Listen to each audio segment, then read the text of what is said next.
She was young, radiant, and on the brink of stardom. At just 21, Rebecca Schaeffer had captured America's heart. But on a sunny morning in July 1989, her dreams were shattered by a stranger she never truly knew. This is the haunting story of fame, obsession, and a tragedy that changed the law forever.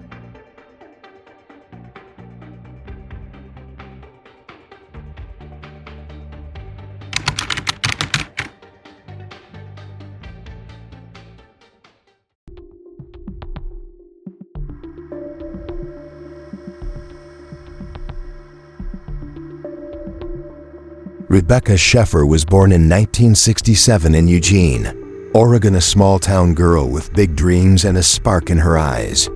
She grew up in a loving, academic household, but her heart was set on the spotlight from an early age. At just 16, she moved to New York City to pursue modeling. It was a bold leap, and it paid off.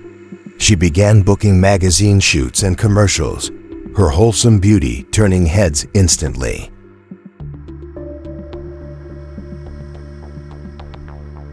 But Rebecca wasn't just a pretty face. She had wit, depth, and a desire to act. Hollywood noticed. By 1986, she landed a leading role on the CBS sitcom My Sister Sam. Her portrayal of Patty Russell, funny, sweet, a little rebellious, mirrored her real-life charm. Audiences connected with her instantly. She was the girl next door America wished they lived next to. The show was a hit, and Rebecca's star was on the rise. Her face was on posters and fan mail poured in. Off camera, she remained grounded. She answered letters, took time with fans, and avoided the Hollywood ego trap. Her colleagues admired her professionalism, but even more so, her kindness.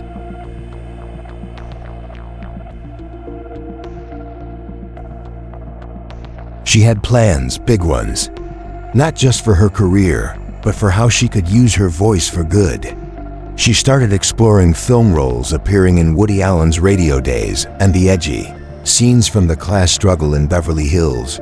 She was only 21, but she carried herself like a seasoned actress ready for a breakout. Casting directors saw in her a future A-lister, versatile, magnetic, and deeply authentic. But with fame came something darker, an undercurrent she couldn't see but would change her life forever. Among the many fans who adored her was one young man whose admiration was not innocent. Robert John Bardo had followed her rise obsessively from Tucson, Arizona. To him, Rebecca wasn't an actress, she was an ideal. A fantasy, a possession he believed was his. While Rebecca smiled for the cameras, Bardo's obsession was growing into something terrifying, and neither of them knew yet that their paths were on a collision course, one that would end in silence.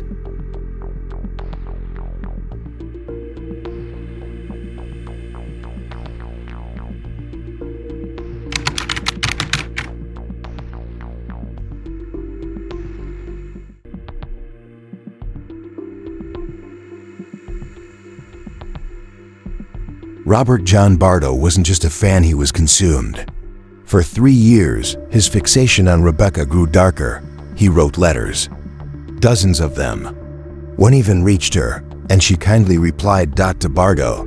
This wasn't a gesture, it was validation. In his mind, she had chosen him. He tried to meet her on the set of My Sister Sam, but security turned him away.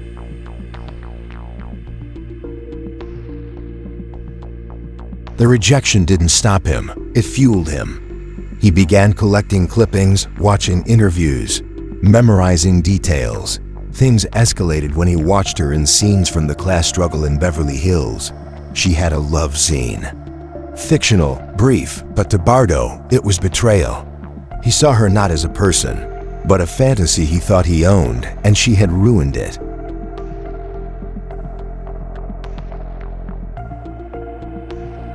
His thoughts turned violent.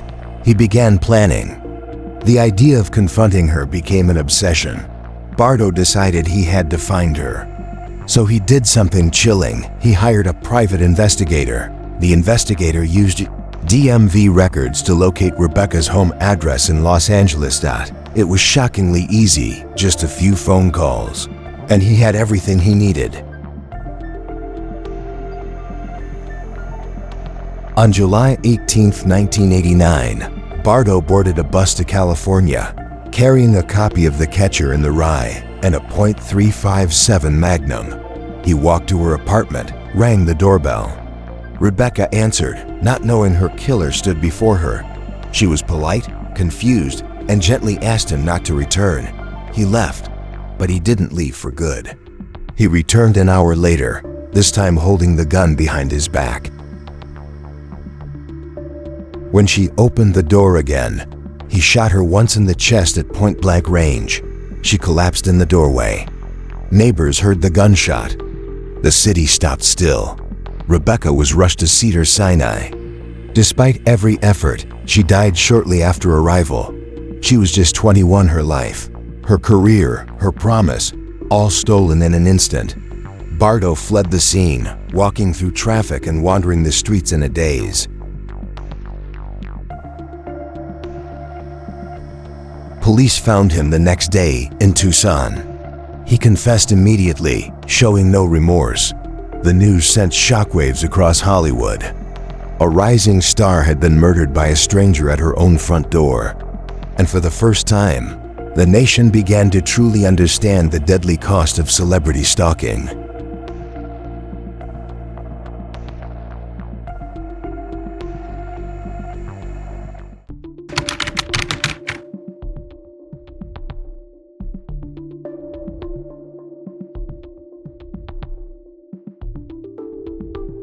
The man who killed Rebecca Schaeffer was no longer a shadow. He had a name, a face, and a motive soaked in delusion. Robert John Bardo was charged with first-degree murder. There was no doubt, no mystery, just horror. He told police he did it because she lost her innocence in a movie, because she belonged to him. The courtroom filled with silence as his taped confession played. He described the murder without emotion. The public watched in disbelief. A young star taken from the world by someone who never even knew her, prosecutor Marcia Clark, years before the O.J. Simpson trial, took on the case with fierce focus. She made it clear, this wasn't just about Rebecca. It was about safety, about privacy, about how easy it was to be hunted. Bardo's defense claimed mental illness. He had a history of delusions, hospitalizations, and mood disorders.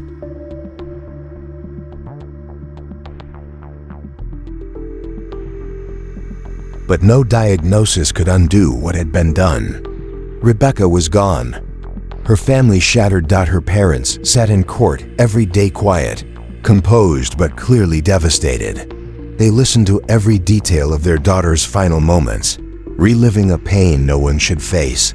Bardo was found guilty and sentenced to life in prison without the possibility of parole.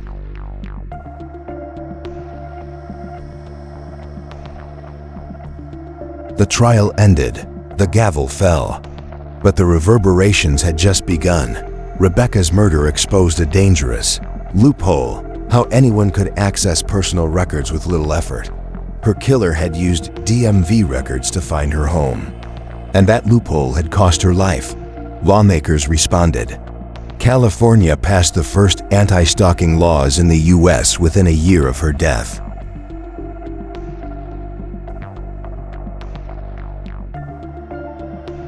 Then came the Driver's Privacy Protection Act of 1994, a federal law limiting access to personal DMV data.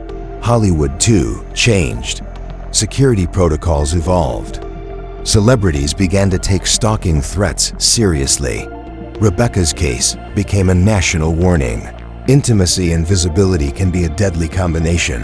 Her legacy was no longer just about what she did on screen, but what her story prevented in the future.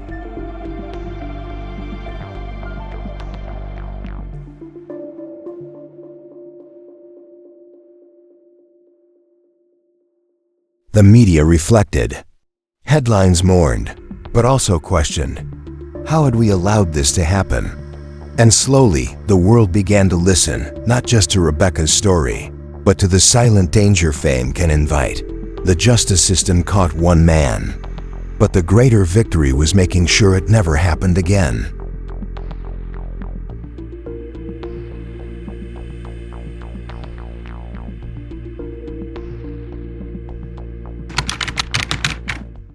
Rebecca Schaeffer was only 21 when her life was taken, but her impact didn't end there. Her death became a catalyst, a wake-up call for a country that had never seen stalking as a crime. Before Rebecca, celebrities lived with fear and silence. After her, the law finally gave them a voice. The anti-stalking legislation passed in California in 1990 wasn't just policy, it was personal. It was the first law of its kind in the U.S., making stalking a punishable crime even without physical harm.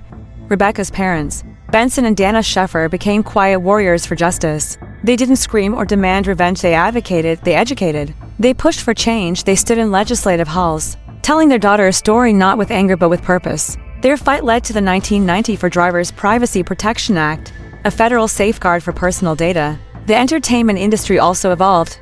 Fan mail was screened, studio lots became fortresses. Stars were told to be cautious, to never post addresses, to take threats seriously. But even beyond laws and lobbies, Rebecca's story left an emotional mark. Fans who loved her for her warmth now remembered her for her strength. Young women in the industry began speaking more openly about harassment, fear, and safety. And behind all of this stood a girl from Eugene, Oregon, still smiling in every memory. Her work in My Sister Sam continues to air in reruns, frozen in the joy she brought to the screen. She's been honored in books, articles, and true crime episodes, not as a victim, but as a turning point. Rebecca's death helped protect thousands who came after her, celebrities and civilians alike. She wasn't forgotten, she was transformed into a symbol of awareness, a reason for reform, and even in the darkest details of her story, there is light because her legacy saved lives. Her name lives on, not in tragedy, but in triumph over ignorance and inaction. The pain her family endured became a movement, a voice for the voiceless. Rebecca didn't get to finish her story, but her story changed the way others lived theirs, and every time a stalking case is stopped, or a life protected, her light lingers.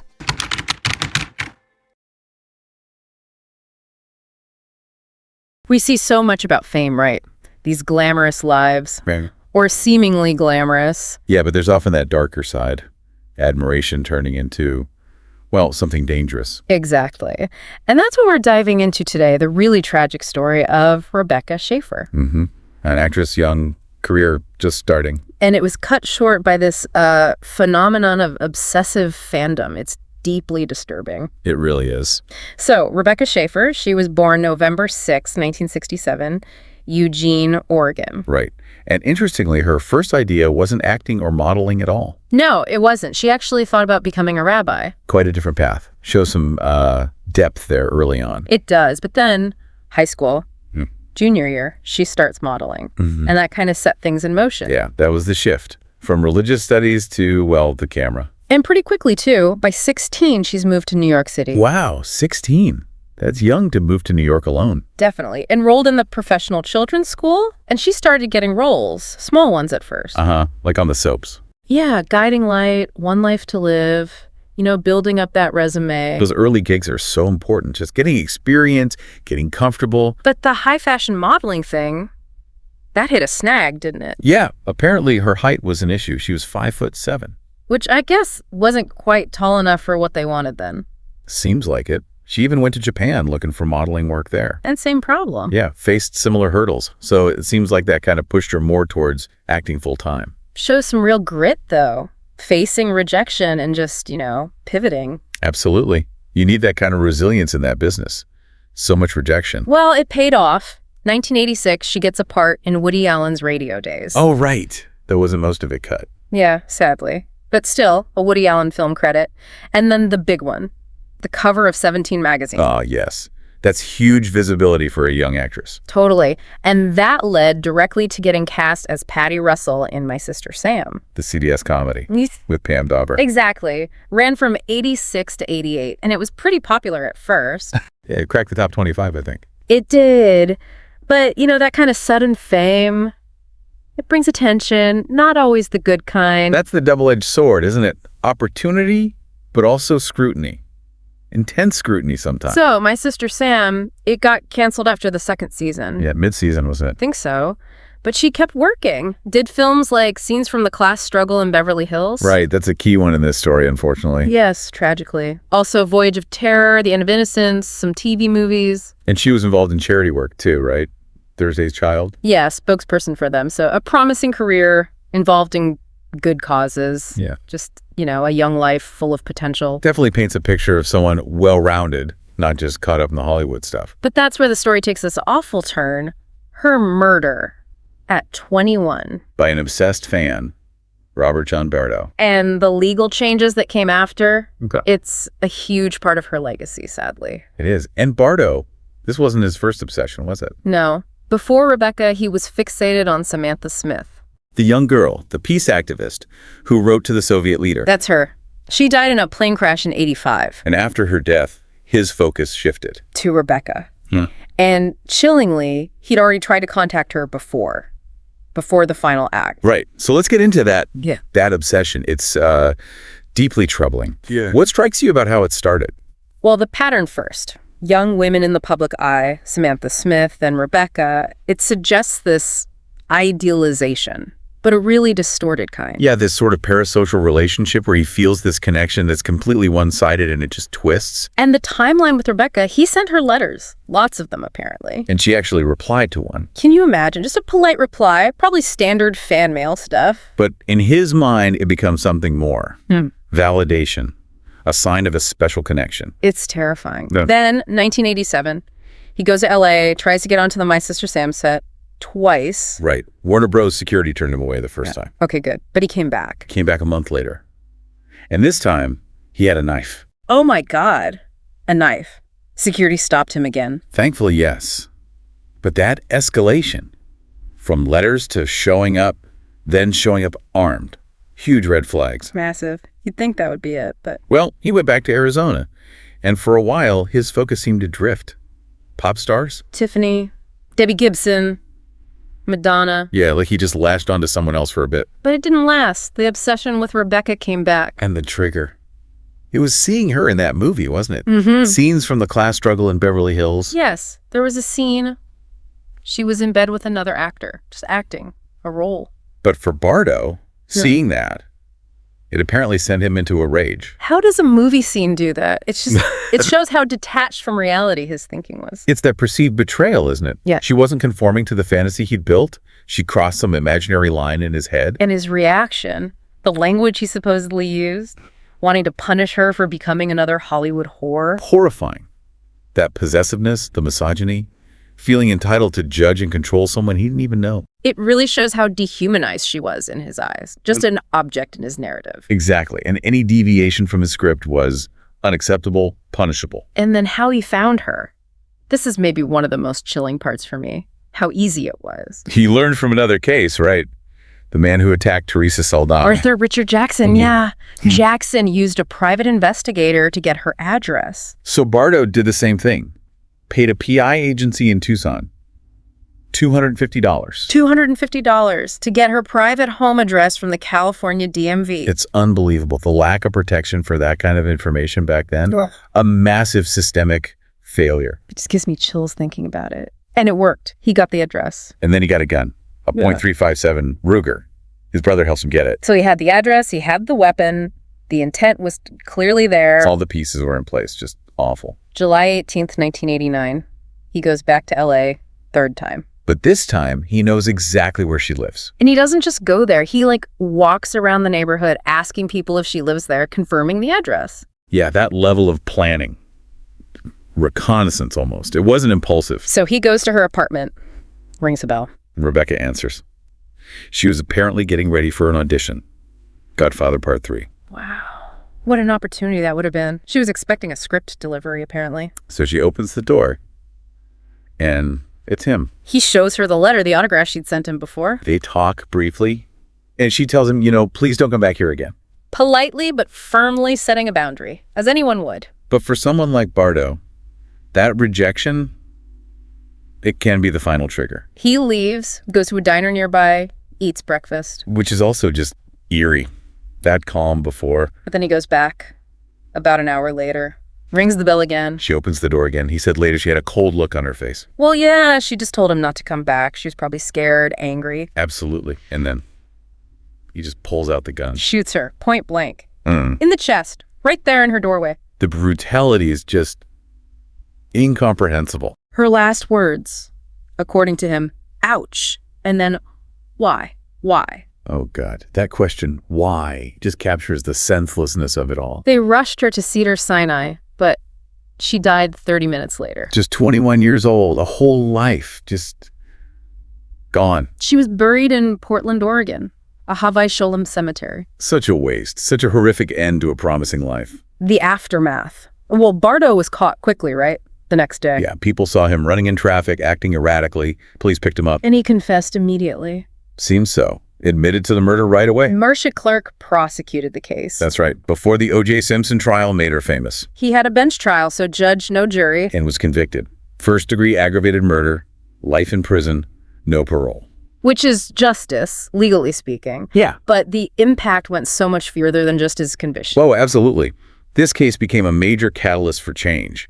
People realized something had to be done about stalking, about how easy it was to get private information. The biggest one, maybe, was the Driver's Privacy Protection Act, DPPA, 1994. Yes, federal law basically stopped DMVs from just handing out home addresses. Because that's exactly how Bardo found her. It closed that loophole. And before that law, DMV records were often seen as public for insurance, law enforcement, yeah. But the potential for misuse was huge. Rebecca's murder just starkly highlighted that danger. And it wasn't just the privacy law. Her death also pushed forward the first real anti-stalking laws in the U.S. California passed one in 1990, Penal Code 646.9. Right. And this was groundbreaking because it criminalized the pattern of behavior, the stalking itself. Not just waiting until an assault happens. Exactly. Before these laws, it was harder for police to intervene based on threats or repeated harassment. This gave them a tool to step in earlier. Recognizing stalking as the serious crime it is. And the personal impact on those who knew her. Just devastating. She was dating Brad Silberling, the director. Yeah. And her death profoundly influenced his film Moonlight Mile. You can see it in the film's themes. Grief, loss after a fiancé's murder. It's clearly drawn from his experience. A way to process, maybe. Channeling that pain into art. And her castmates from My Sister Sam, they did something too, didn't they? They did. Pam Dauber, Joel Brooks, David Naughton, Jenny O'Hara. They reunited shortly after her death. To film a PSA. Yeah, a public service announcement for the Center to Prevent Handgun Violence in her memory. Wow. Using their platform to try and prevent something like this from happening again. A really powerful response to such a senseless tragedy. So Rebecca Schaeffer's story, it's just this awful reminder, the danger of obsession, how stalking can escalate to fatal violence. Such a bright talent, just extinguished. It's heartbreaking. If there's any positive takeaway, it's the legacy, the legal changes that came about because of her death. Definitely. The DPPA, the anti-stalking laws, those have undeniably saved lives. They offer protections that simply didn't exist before her murder brought these issues to the forefront. It forces you to think, though, especially now with the internet, social media. Everything's so connected. The lines between public and private are blurrier than ever. So how do we balance that? Public life, accessibility, versus the basic right to feel safe, to have privacy. It's a constant challenge. Right. And how do we make sure our laws keep up, protecting people from these harmful obsessions in a world that changes so fast? Her tragedy really forced society to confront stalking head on. Yeah. And it's clear, the need for awareness for strong protections, that hasn't gone away. It's maybe more important now than ever.